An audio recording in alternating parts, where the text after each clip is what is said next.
Students, आज हम start करने वाले हैं क्लास 11th के ट्रिग्नोमेट्रिक फंक्शन चैप्टर को, जो हमारी यूनिट 3 है। तो यूनिट 3 स्टार्ट करने से पहले मैं आपको बता दूं कि इस चैप्टर में हमने पढ़ना क्या क्या है। इस चैप्टर में हम इसके बेसिक टर्म्स को पढ़ेंगे और जितने भी इसके फॉर्मूलाज आते हैं उसके फॉर्मूलाज को हम याद करने की ट्रिक समझेंगे कि हम कैसे उन फॉर्मूलाज को याद रख सकते हैं। और एक चीज़ बता दूं कि इन फॉर्मूलाज को आपको याद रखना है, वो भी अगर आपने मैथ्स ली है तो आपको हर टाइम याद रहने चाहिए। ऐसा नहीं कि आपको ये फॉर्मूला क्वेश्चन करते टाइम एक बार देखा उसके बाद आपको याद हुआ और देन आप उसको भूल जा रहे हैं। अगर ऐसा कुछ होगा तो आपको इस चैप्टर में बहुत सारी दिक्कतों का सामना करना पड़ेगा। और बहुत सारे ऐसे चैप्टर हैं जो डिपेंड करते हैं ट्रिग्नोमेट्री पे डायरेक्टली, जैसे इंटीग्रेशन, डिफरेंशिएशन और भी बहुत सारे चैप्टर्स हैं। तो इन चैप्टर्स को आप सॉल्व नहीं कर पाएंगे बिना ट्रिग्नोमेट्री फॉर्मूलाज को याद करे हुए। तो कैसे याद करेंगे वो तो मैं बता दूंगा आपको, लेकिन हमने पढ़ना क्या, देखो हम इसमें बेसिक्स, जो इसके बेसिक्स हैं उसको समझेंगे, देन हम एनसीईआरटी करेंगे और आर.डी. शर्मा के कुछ इंपॉर्टेंट क्वेश्चंस करेंगे।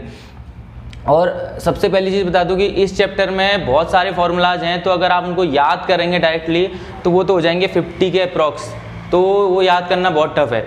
बहुत सारे फॉर्मूलाज उसमें ऐसे हैं कि जिनको आप लिंक बना के या उनके बेसिक कंसेप्ट को समझ के उनको आपको याद नहीं करना पड़ेगा। बेसिक कंसेप्ट अगर आपको आते हैं तो आपके कम से कम 20 से 30 फॉर्मूलाज ऐसे होंगे जो आप कंसेप्ट के अकॉर्डिंग उनको सॉल्व कर सकते हैं। तो देखते हैं, स्टार्ट क्या करते हैं इसमें। इसका जो पहला टॉपिक है, जो बेसिक टॉपिक है, वो आपको पता होना चाहिए कि एंगल हम किसे बोलते हैं। देखो सिंपल सी बात है, एक हम लेते हैं फिक्स पॉइंट, इस पॉइंट को हम क्या बोलते हैं, फिक्स्ड पॉइंट। और ये जो लाइन है, इस लाइन को हम क्या बोलते हैं, फिक्स्ड लाइन। ठीक है, एक कोई लाइन है जिसका एक इनिशियल पॉइंट या टर्मिनल पॉइंट भी बोल सकते हैं। इसका जो ये पॉइंट है इसको हम फिक्स पॉइंट बोलेंगे, और जो लाइन है इसको क्या बोलेंगे हम, फिक्स्ड लाइन। इसी लाइन के ऊपर एक और लाइन है, जो लाइन हमारी क्या करेगी, रिवॉल्व। मान लीजिए कि ये हमारी लाइन है, इसके ऊपर एक मार्कर रखा है, ये मार्कर क्या हमारा रिवॉल्विंग लाइन है। तो एक जो दूसरी लाइन इसके ऊपर होगी वो कौन सी लाइन होगी, रिवॉल्विंग लाइन। ठीक है, रिवॉल्विंग लाइन कौन सी लाइन है, जो हमारी रिवॉल्व करेगी।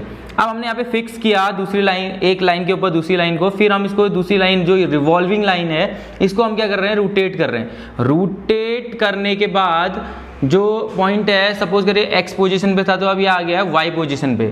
तो ये जो इसने फिगर ट्रेस आउट किया है, एक फिक्स लाइन है और एक रिवॉल्विंग लाइन है। रिवॉल्विंग लाइन के रोटेशन के बाद जब वो एक फिक्स पॉइंट पे स्टॉप हो जाएगी, तो इस पॉइंट के बाद जो इस लाइन ने फिगर ट्रेस आउट किया है, इसी को हम क्या बोलते हैं, एंगल। यानी एंगल हम किसे बोलेंगे, फिक्स लाइन के अबाउट रिवॉल्विंग लाइन ने जो फिक्स रोटेशन किया है उससे जो ट्रेस आउट फिगर है, उस फिगर को हम क्या बोलेंगे, एंगल बोलेंगे। यानी हम इसी को क्या बोलते हैं, एंगल। अब एंगल हमने क्यों पढ़ा, ये तो हमने क्लास 10th में पढ़ा हुआ है, लेकिन यहाँ थोड़ा हम अपग्रेड होते हैं। अपग्रेड क्या होते हैं, अभी तक जो हमने थीटा यानी एंगल की बात की थी वो सिर्फ क्या होता था, पॉजिटिव। क्लास 11th में ये जो थीटा है ये अब क्या भी आएगा हमारे पास, नेगेटिव। तो हमारे पास दो टाइप के यहाँ पे एंगल्स आएंगे, पॉजिटिव एंड नेगेटिव। अब पॉजिटिव एंगल्स क्या होते हैं और नेगेटिव एंगल्स क्या होते हैं, इसको समझते हैं। देखो सिंपल सी बात है, जैसे हम ऑप्टिक्स में पढ़ते हैं या हम कोऑर्डिनेट सिस्टम में पढ़ते हैं कि ये जो क्वाड्रेंट है ये हमारा क्या होता है, पॉजिटिव होता है।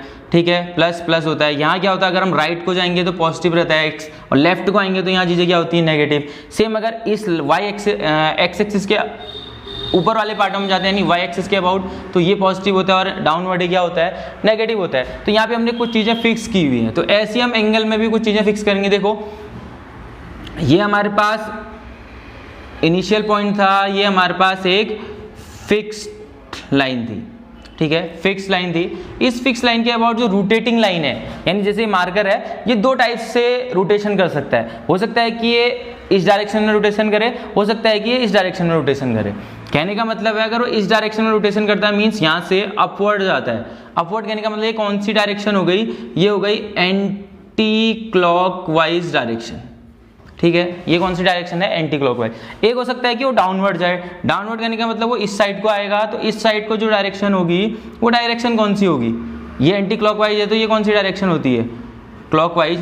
इस बारे में आपको पता होगी क्लॉकवाइज डायरेक्शन क्या होती है, एंटी क्लॉकवाइज डायरेक्शन क्या होती है। यानी जो घड़ी की जो सुई होती है, क्लॉक की जो सुई होती है, वो जिस डायरेक्शन में जाएगी, जिस डायरेक्शन में आती है, कौन सी डायरेक्शन में आती है, राइट, लेफ्ट टू राइट, तो इस डायरेक्शन को क्या बोलते हैं, क्लॉकवाइज डायरेक्शन। और इसकी जो अपोजिट डायरेक्शन होती है वो क्या होती है, एंटी क्लॉकवाइज डायरेक्शन। अब कुछ चीज़ें फिक्स की हैं, अगर एंटी क्लॉकवाइज डायरेक्शन रोटेशन होता है तो हमारा जो थीटा है यानी जो एंगल है वो क्या होगा, पॉजिटिव। और अगर हम क्लॉकवाइज डायरेक्शन में रोटेशन करते हैं तो जो हमारा एंगल होगा वो क्या होगा, नेगेटिव। तो पहली चीज है रोटेशन के अकॉर्डिंग हमारे दो टाइप्स के एंगल होंगे, एक होता है पॉजिटिव और एक होता है नेगेटिव। पॉजिटिव एंगल आपको पता है एंटी क्लॉकवाइज डायरेक्शन के एंगल्स पॉजिटिव और क्लॉकवाइज डायरेक्शन के जो एंगल होंगे वो क्या होंगे, नेगेटिव। ठीक है, अच्छा तो चलते हैं इसके सेकंड टॉपिक पे। देखिए सेकंड टॉपिक क्या है, ये एंगल मेजरमेंट से रिलेटेड टॉपिक है। जो हमारा एंगल मेजरमेंट है ये हमारे 3 सिस्टम्स के अकॉर्डिंग काम करता है। यानी एंगल मेजरमेंट के हमारे पास 3 सिस्टम्स होते हैं। पहला जो सिस्टम है वो हमारा इंग्लिश सिस्टम है, सेकंड सिस्टम हमारा है फ्रेंच सिस्टम और थर्ड सिस्टम जो है हमारा सर्कुलर सिस्टम। इस सिस्टम के बारे में हमने सबसे ज़्यादा 11th क्लास में पढ़ना होगा। सर्कुलर सिस्टम में जो क्वेश्चंस हमारे सॉल्व होंगे सर्कुलर सिस्टम में होंगे। लेकिन थोड़ा मैं सभी सिस्टम्स के बारे में आपको समझाता हूँ। देखिए जो ये इंग्लिश सिस्टम है ये हमारा सबसे पुराना सिस्टम है, यानी बहुत पहले से ये चला आ रहा सिस्टम है। इसमें होता क्या है कि वन राइट एंगल आप लोगों को पता होगा वन राइट एंगल होता क्या है। ये एक सर्कल है हमारे पास, एक सर्कल का जो अगर हम एक क्वार्टर पार्ट करें, क्वार्टर पार्ट करने का मतलब ये सर्कल हाफ हो गया और इस सर्कल को और हाफ करेंगे तो ये ईच पार्ट हमारा क्या है, एक क्वार्टर है। जो एक क्वार्टर के बीच में लाइंस के बीच में जो एंगल बनता है इसी को हम 90 डिग्री बोलते हैं। तो 90 डिग्री को आप ऐसे भी डिफाइन कर सकते हैं कि एक सर्कल के अगर हम 4 इक्वल पार्ट्स करें तो जो उसका एक क्वार्टर पार्ट होता है उसमें दो लाइंस के बीच का जो बाउंड्रीज के बीच का जो एंगल होता है वो कितना होता है, 90 डिग्री। रेडियस के बीच में जो एंगल होता है इसको हम क्या बोलते हैं, 90 डिग्री। अब यहाँ ये 90 डिग्री इंग्लिश सिस्टम में क्या है, इंग्लिश सिस्टम में जो राइट एंगल है ये 90 डिग्री होता है। ये हम छोटी क्लासेस से पढ़ते हुए आ रहे हैं। और जो 1 डिग्री है, 1 डिग्री हमारे किसके इक्वल होता है, 60 मिनट्स। मिनट यहाँ पे टाइम वाला मिनट नहीं है। इस 1 डिग्री को हमने ब्रेक करके 60 मिनट्स में कन्वर्ट कर रखा है। यानी जब 60 मिनट्स कन्वर्ट होंगे देन हमारा क्या आएगा, 1 डिग्री। फिर ये अगर हम 1 मिनट से भी अगर हमारे छोटे एंगल आते हैं, यानी 1 मिनट से छोटा एंगल हमारे क्या होगा, 60 सेकेंड। यानी 1 मिनट के अंदर हमारे 60 सेकेंड्स होंगे। सेम फ्रेंच सिस्टम में को हम सेंटिसिमल सिस्टम भी बोलते हैं। ये हमारा फ्रेंच सिस्टम है। ये सिस्टम बना क्यों, क्योंकि यहाँ पे एक राइट एंगल को हमने 100 ग्रेड्स के इक्वल क्या कर लिया, ब्रेक कर लिया। 100 ग्रेड्स के इक्वल ब्रेक क्यों किया, क्योंकि हमारा कैलकुलेशन 100 के डिवाइड में क्या होती है, इजी हो जाती है। तो हमने यहाँ पे 1 राइट एंगल को 100 ग्रेड में कन्वर्ट कर दिया और 1 ग्रेड को हमने 100 मिनट में कन्वर्ट कर दिया। 1 मिनट को हमने 100 सेकेंड्स में क्या कर लिया, कन्वर्ट कर लिया। ये इसके सिस्टम का अपना मिनट है और अपना सेकेंड है। ये सिस्टम और ये सेकेंड यहाँ पे काम नहीं करेंगे, ठीक है। ये दोनों अपने में डिफरेंट है। सर्कुलर सिस्टम, फिर आता है सर्कुलर सिस्टम में हम एक राइट एंगल को π/2 रेडियन से समझते हैं। यानी एक जो राइट एंगल है यहाँ π/2 रेडियन के क्या होता है, सिमिलर होता है। और π/2 रेडियन को हम क्या लिखते हैं, π/2 और पावर में इसके क्या आएगा, सी मीन्स सर्कुलर सिस्टम यानी रेडियन है। और कई बार हम इस π/2 को सी नहीं भी लिखें तो हम सिर्फ π/2 से समझ जाते हैं कि π/2 यानी पाई आ रहा है या उसमें कोई भी नहीं आ रहा है, यानी डिग्री आ रहा है तो डिग्री सिस्टम है, ग्रेड जी आ रहा है तो ग्रेड आ रहा है। लेकिन अगर कुछ नहीं आ रहा है तो वो रेडियन सिस्टम हमारा होगा या सर्कुलर सिस्टम हमारा होगा। रिपीट करता हूँ, देखो इंग्लिश सिस्टम 1 राइट एंगल को 90 डिग्रीज में कन्वर्ट करेगा। 1 डिग्री यहाँ पे 60 मिनट्स के इक्वल होगा और 1 मिनट यहाँ पे 60 सेकेंड्स के इक्वल होगा। देन फ्रेंच सिस्टम आता है, इसमें 1 राइट एंगल 100 ग्रेड के इक्वल होगा, 1 ग्रेड 100 मिनट के इक्वल होगा और 1 मिनट 100 सेकेंड्स के इक्वल होगा। 1 राइट एंगल π/2 रेडियन हम इसको बोलते हैं। देखिए कुछ बहुत कंफ्यूजन आपको ये होगा कि ये मिनट क्या आ रहा है, मिनट है क्या, समझते हैं। देखो यहाँ पे छोटे सी एक बॉक्स में आपको एक चीज समझाता हूँ मैं। जैसे हमारे पास 1 किलोमीटर है तो हमने फिक्स किया हुआ है कि इसमें कितने मीटर्स होंगे, 1000 मीटर्स होंगे। और 1 मीटर में हमारे कितने सेंटीमीटर होंगे, 100 सेंटीमीटर होंगे। चलो इसको छोड़ो, 1 किलोमीटर में हमारे कितने मीटर्स होंगे, 1000 मीटर्स होंगे। ज़रूरी थोड़ा था कि हम इसमें 1000 मीटर्स ही लेके चलते। अगर हमारी मर्जी होती तो उस टाइम पे हम 1 किलोमीटर में 1200 क्या भी ले सकते थे, मीटर्स। यानी हम 1 किलोमीटर के पाथ को 1200 पार्ट्स में ब्रेक करते, लेकिन हमने किस में किया, 1000 पार्ट्स में ब्रेक किया। तो ऐसे सबका अपना अपना अलग सिस्टम है। उसने 1 राइट एंगल को 90 पार्ट्स में ब्रेक किया तो यहाँ पे 90 डिग्री होते हैं। और 1 डिग्री, अब जब हमारा 1 डिग्री बन गया तो 1 डिग्री की सपोज करें ये 1 डिग्री है तो 1 डिग्री के हमने कितने इक्वल पार्ट किए होंगे, इसमें सिस्टम 60 पार्ट किए होंगे और एक पार्ट को हमने मिनट बोला होगा।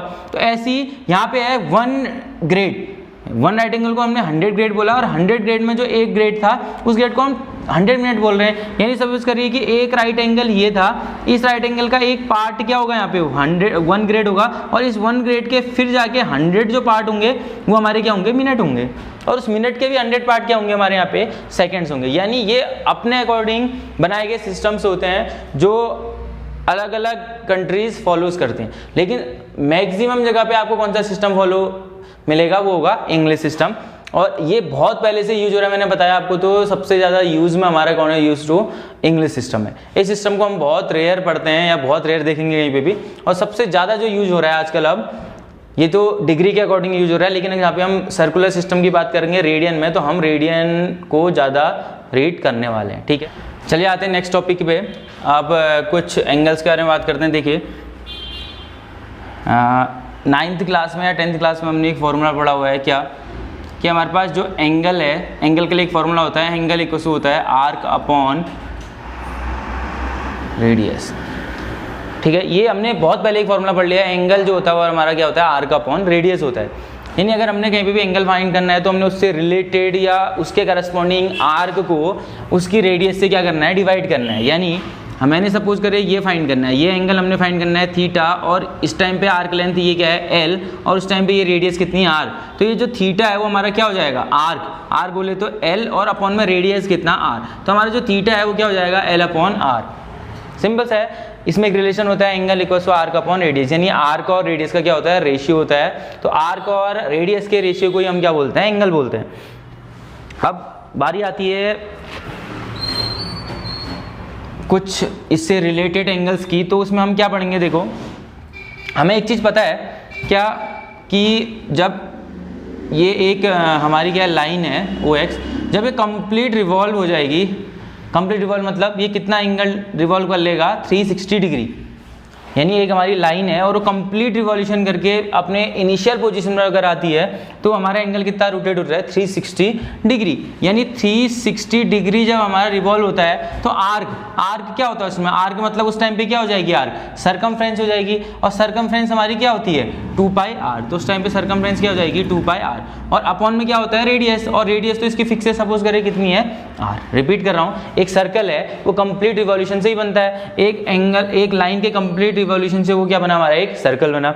और ये जो इसकी डायमेंशन है, यानी इसको हम क्या बोलते हैं, रेडियस। इसकी जो रेडियस है आर है और इसका सर्कमफ्रेंस क्या है, 2 पाई आर। तो कंप्लीट रिवॉल्यूशन में हम बोलेंगे इसमें कितना एंगल रिवॉल्व हुआ है, 360 डिग्री। तो angle equal to 360 degree, R के प्लेस में आ जाएगा 2 पाई आर, और रेडियस के प्लेस में आ जाएगा आर। आर से आर क्या हो गया, कैंसिल। मीन्स हमें क्या मिला, 360 डिग्री किसके इक्वल होता है, 2 पाई के। यानी जो 2 पाई है, हमें पता है कि पाई कहाँ आ रहा था, रेडियन सिस्टम में आ रहा था, यानी 2 पाई रेडियन हमारा किसके इक्वल होता है, 360 डिग्री के इक्वल। 2 से 360 अगर हम कैंसिल करते हैं तो पाई इक्वल टू क्या हो जाएगा, 180 डिग्री। यानी जो हमारा पाई है वो क्या है, 180 डिग्री। ये आपने सबसे पहला पॉइंट याद रखना है कि पाई मीन्स अभी से कितना होगा, 180 डिग्री। अब हम समझते हैं कन्वर्जन, यानी हम डिग्री टू रेडियन और रेडियन टू डिग्री कैसे जाएंगे। देखिए ये पाई रेडियन है, पाई रेडियन में कितना डिग्री होता है, 180 डिग्री हो रहा है। देखो पाई रेडियन मीन्स ये हो गया, pi radian equal to 180 degree. जैसे हम 1000 मीटर को 1000 इंटू 1 मीटर में कन्वर्ट कर सकते हैं, क्योंकि 1000 तो इसकी यूनिट है। 1 मीटर का अगर हम 1000 टाइम्स करेंगे तो क्या आएगा, 1000 मीटर्स आएगा।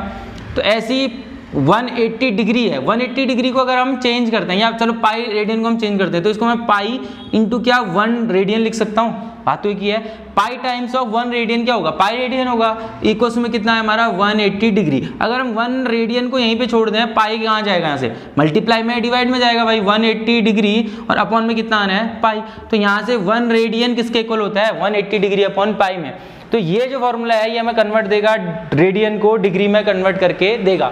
ऐसे ही अगर हम इसको सेकंड तरीके से लिखें, जैसे मैंने बोला पाई रेडियन को छोड़ दो, इक्वल्स टू 180 डिग्री है। चलो यहाँ पे हम रेडियन नहीं भी लिखते हैं, पाई छोड़ देते हैं, 180 डिग्री है। तो 180 को क्या मैं 180 डिग्री है, पाई इक्वल्स टू इसको क्या मैं 180 टाइम्स ऑफ 1 डिग्री लिख सकता हूँ भाई।